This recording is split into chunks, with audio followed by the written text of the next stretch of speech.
పద్మశాలి కుల బాంధవులకు నమస్తే. నేను మీ వాసా లక్ష్మణ. ఈరోజు మన పద్మశాలల జనాభా అత్యధికంగా ఉన్నటువంటి సిరిసిల్లలో జోట విగ్రహము ఆవిష్కరణ కార్యక్రమం ఉన్నది. మిట్లారా డిస్ప్లే చూడండి. జోట అంటే ఏంటిది? జోట లేకుండా సాంచి నడదు. ఆ జోట విగ్రహంతో పాటు సాంచె కావచ్చు, కడ్డల మిషన్ కావచ్చు, అంటే మన చేనేత వృత్తికి సంబంధించినటువంటి విగ్రహాల ఆవిష్కరణ ఈరోజు సిరిసిల్లలోని కలెక్టర్ చౌరస్తాలో ఉన్నది.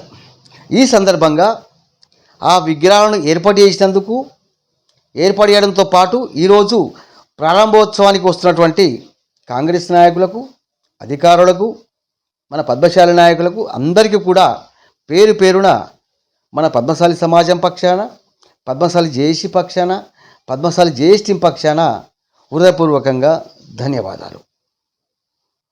అవును కదా మిత్రులారా, చెప్పాల్సిందే. చెప్తూ ముందుకెళ్దాం. ఇక వాసా లక్ష్మణ పద్మశాలి జేఏసీ పక్షాన కాంగ్రెస్ పార్టీకి ఎందుకు ధన్యవాదాలు చెప్పిండు ఇప్పుడు మాట్లాడుకుందాం. ఎందుకంటే ఇదే సిరిసిల్ల లోపల ఆచార్య కొండలక్ష్మి బాపూజీ గారి విగ్రహం విషయంలో ఒక యుద్ధమే జరిగింది. అప్పుడు విగ్రహం మనమే తయారు చేయించుకున్నాం, మన పద్మశాలి సమాజమే తయారు చేయించింది. కానీ విగ్రహం పెట్టేందుకు దాదాపు 5 సంవత్సరాలు యుద్ధం జరిగింది. ఎవరెవరికి యుద్ధం జరిగింది? మన పద్మశాలి సమాజానికి, సిరిసిల్ల ఎమ్మెల్యే కేటీఆర్ గారికి. మరి సిరిసిల్ల ఎమ్మెల్యే కేటీఆర్ గారికి ఎవరు ఓట్లతో గెలిచిండు? మన పద్మశాలి ఓట్లతోనే గెలిచిండు. విగ్రహం తయారు చేయించుకునేది మనమే, కానీ 5 సంవత్సరాలు అరిగోస పెట్టిండు కేటీఆర్. అందుకే ఇప్పుడు కాంగ్రెస్ పార్టీ తయారు చేయించింది, విగ్రహాల ఆవిష్కరణ చేస్తుంది కాబట్టి మనం ఇప్పుడు కాంగ్రెస్ పార్టీకి ధన్యవాదాలు తెలియజేసినాం. ఇప్పుడు మన పద్మశాలి సమాజం గురించి మాట్లాడుకుందాం.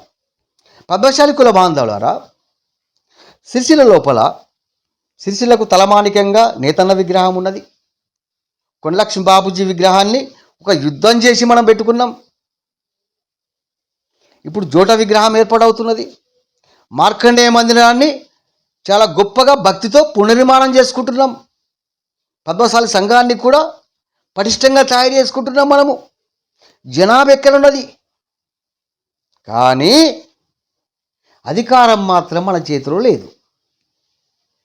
మన చేతిలో అధికారం ఉండకుండా ఇవన్నీ కూడా అలంకారప్రాయమే. కుల బాంధవులారా, ఒక విషయము బాగా గమనించండి. కొండలక్ష్మి బాపూజీ విగ్రహం విషయంలో యుద్ధం చేసింది మనము, ఆ విగ్రహం తయారు చేయించుకునేది మనము.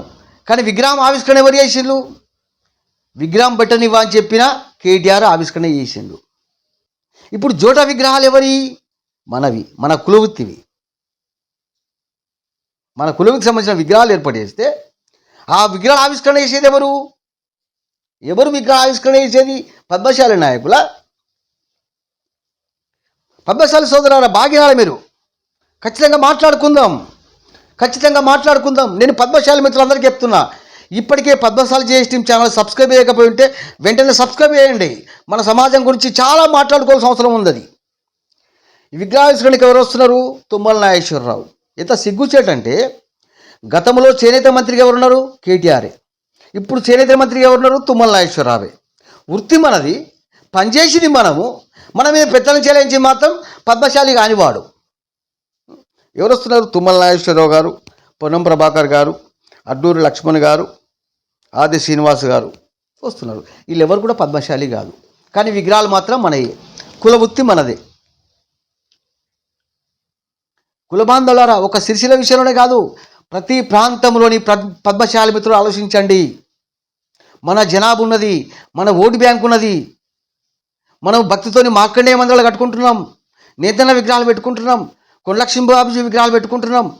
కానీ అధికారం వైపు మాత్రం మనం వెళ్ళడం లేదు. అధికారం వైపు మనం వెళ్ళకుండా, రాజ్యాధికారాన్ని మనం అందుకోకుండా ఎన్ని విగ్రహాలు ఏర్పాటు చేసుకున్నా అవన్నీ అలంకారప్రాయమే. మనము రాజకీయ బానిసలమే. కాబట్టి పద్మశాలి కుల బాంధవులారా, నేను సైతం పద్మశాలి సమాజం కోసం అంటూ ప్రతి పద్మశాలి బిడ్డ ఆలోచించాల్సిందే. మనము రాజ్యాధికారం అందుకోవాల్సిందే. అప్పుడే మన పద్మశాలి సమాజం సగర్వంగా తలెత్తుకుంటుంది. అప్పటిదాకా మనం రాజకీయ బానిసలమే. మనము జై పద్మశాలి.